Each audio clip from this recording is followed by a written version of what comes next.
देखिए सैयां बहे कोतवाल तो डर काहे का। लालू जी की सरकार है और उन्हीं की पार्टी के नेता हैं, तो कौन गिरफ्तार करेगा? किसकी मतलब गिरफ्तार करने की? प्रधानमंत्री बनने का सपना देख रहे, किस मुंह से लोगों के पास जाएंगे कहने के लिए? नरेंद्र मोदी की इतनी बड़ी शख्सियत है, इतनी बड़ी हैसियत है देश और दुनिया में जिनका नाम है, ये उसका मुकाबला करेंगे? और वोट लगा देने से कोई प्रधानमंत्री बन जाता है? मुझे दया भी आती है कि प्रधानमंत्री पद तो उनको नहीं मिलेगा, तो दूर की बात है, इस जन्म में तो नहीं मिलेगा, लेकिन मुख्यमंत्री की गद्दी पर भी खतरा है।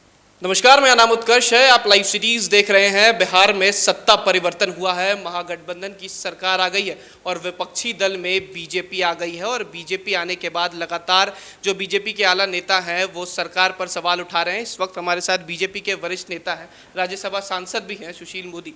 सर, आपने लगातार ट्वीट किया है, फेसबुक के माध्यम से भी लोगों को बताया है। कार्तिकेय सिंह पर आपने कहा था कि 24 घंटे के अंदर सरकार कार्रवाई करे, 24 घंटे बीत गए। नहीं करेंगे तो उनकी फजीयत होगी।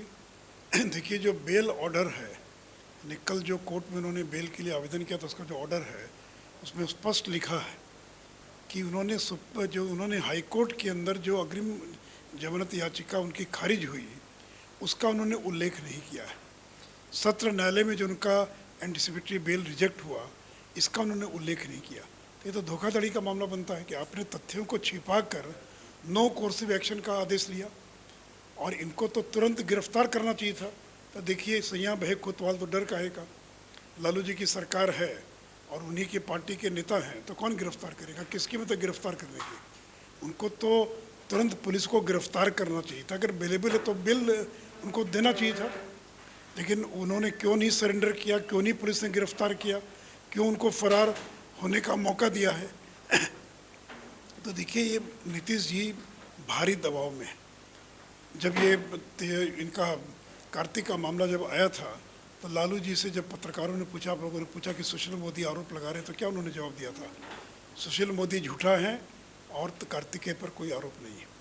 तो आज मैं झूठा हूँ कि सच हूँ, ये तो उजागर हो गया। तो देखिए, कार्तिकेय सिंह कौन है, क्या ये महत्व की बात है? एक व्यक्ति जो फरार है, जिसको कोर्ट में 16 तारीख को सरेंडर करना था, वो जाकर शपथ लेता है। मुख्यमंत्री की पूरी जानकारी है, क्योंकि जब भी कोई शपथ ग्रहण होता है तो उनका पुलिस वेरिफिकेशन रिपोर्ट आती है, उसके आधार पर ही शपथ ग्रहण होता है।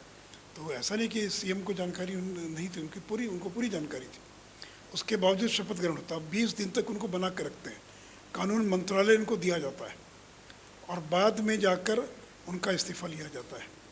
तो जो इस व्यक्ति ने धोखाधड़ी किया, जिस व्यक्ति ने कोर्ट के सामने गलत बयानी करके मिसलीड करके बेल ले लिया और वो खुलेआम घूम रहा है, उसको कोई पकड़ने वाला नहीं है, तो अच्छा है वो न सरेंडर करे, न गिरफ्तार हो, सरकार की और फजीयत होगी। हम लोगों को क्या दिक्कत?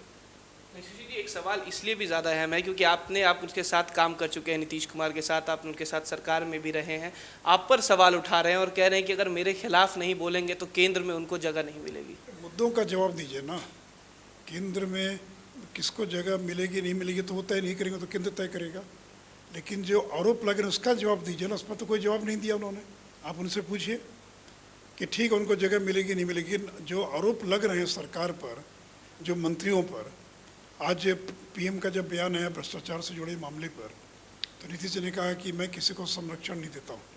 आपके बगल में तेजस्वी यादव खड़े हैं, जो भ्रष्टाचार के मामले में चार्जशीटेड हैं, बेल पर हैं, 750 करोड़ का मॉल बनवा रहे थे, ये उन पर आरोप है।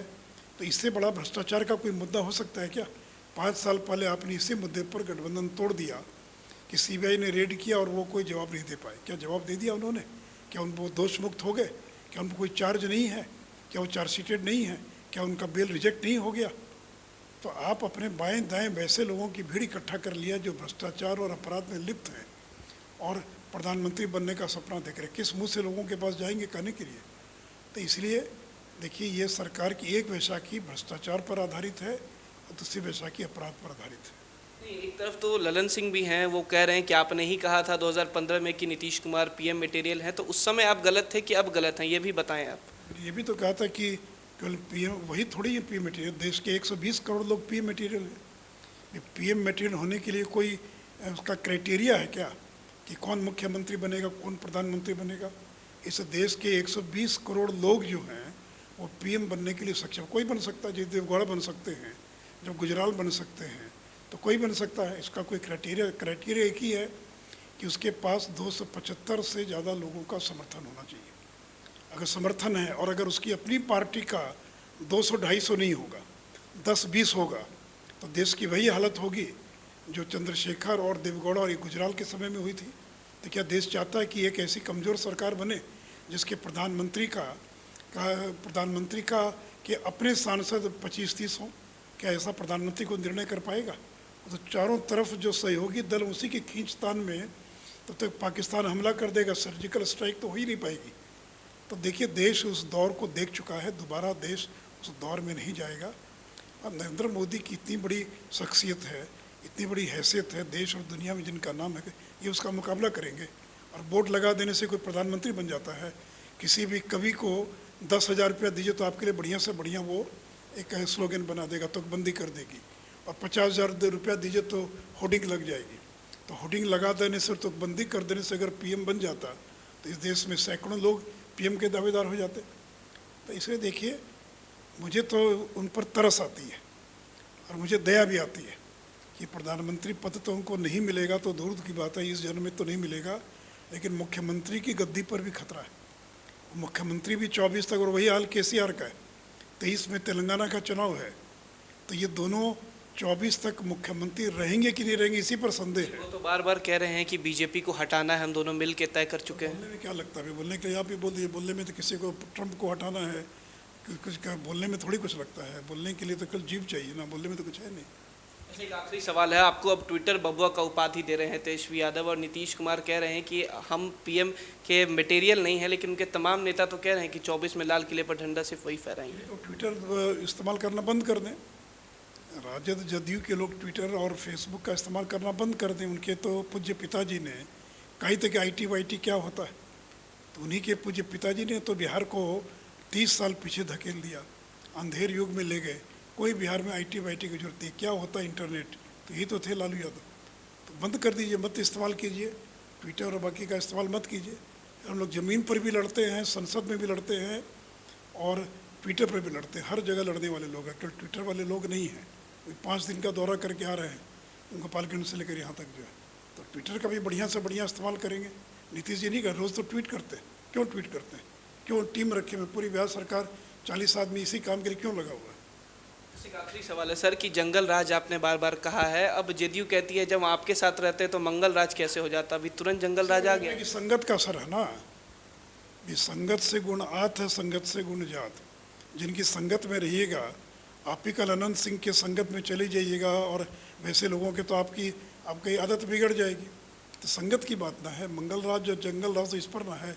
बीजेपी ने कभी दबाव बनाया, बीजेपी ने जो इज्जत दिया, सम्मान दिया, कभी हमने कहा कि हम लोग के गठबंधन में हम लोग की तरफ से जो मंत्री थे वो कोई दागी लोग थे क्या, कोई इस प्रकार के बाहुबली थे क्या? तो इसलिए जंगल राज मंगल राज का विषय नहीं है। विषय ये है कि आप जिनकी संगत में हैं, जिन लोगों को आपने बनाया मंत्री, तो कार्तिक सिंह को आप ही ने मंत्री बनाया ना भाई, तो क्यों बनाया था? मंत्री बनाया तो क्यों उनको इस्तीफा ले लिया? बनाए रखते, हिम्मत तो रखते उनको जो है। तो इसलिए सवाल ये कि आप किनकी संगत में हैं। आज आप रामानंद यादव, ललित यादव, सुरेंद्र यादव, एक से एक बाहुबली लोग हैं जिन पर अपने अपने इलाके के टेरर लोग हैं। तेजस्वी यादव, जिस तेजस्वी यादव पर 52 संपत्ति बना लिया, जिसने केवल 23 साल की उम्र में जो 52 संपत्ति का मालिक बन गया, और वो हम लोग को भ्रष्टाचार के खिलाफ लड़ने की बात कर रहा है। तो जिसका पूरा परिवार भ्रष्टाचार में आकंठ डूबा है, जिसके पूज्य पिताजी 4 मामलों में सजा याफ्ता है, और ये इसका श्रेय अगर जाता है तो क्यों ललन जी को जाता है? ललन जी एक बार उसका जवाब नहीं दे रहे। जवाब तो दें, पूछिए से एक बार जाकर उनसे कि आपने क्यों PIL दाखिल किया था। माफ़ी मांगिए बिहार की जनता से कि मुझसे गलती हो गई, मुझे PIL दाखिल नहीं करना चाहिए था, मैंने फ़र्जी कागज़ जमा किया, फ़र्जी दस्तावेज़ दिया। चलिए, ये थे हमारे साथ सुशील मोदी, जिन्होंने साफ कहा है कि 23 साल की उम्र में 52 संपत्ति के मालिक हैं तेजस्वी यादव। उनके साथ मिलकर आप सरकार चला रहे हैं। उनके पिता चारा घोटाला मामला में सजा याफ्ता हैं, और ऐसे सरकार में आप हैं जिसके तमाम नेता दागी हैं। फिलहाल खबर में सिर्फ इतना ही। आप हमारे साथ बने रहें, और हमारे चैनल को सब्सक्राइब नहीं किया है तो जल्द से जल्द कर लें। धन्यवाद।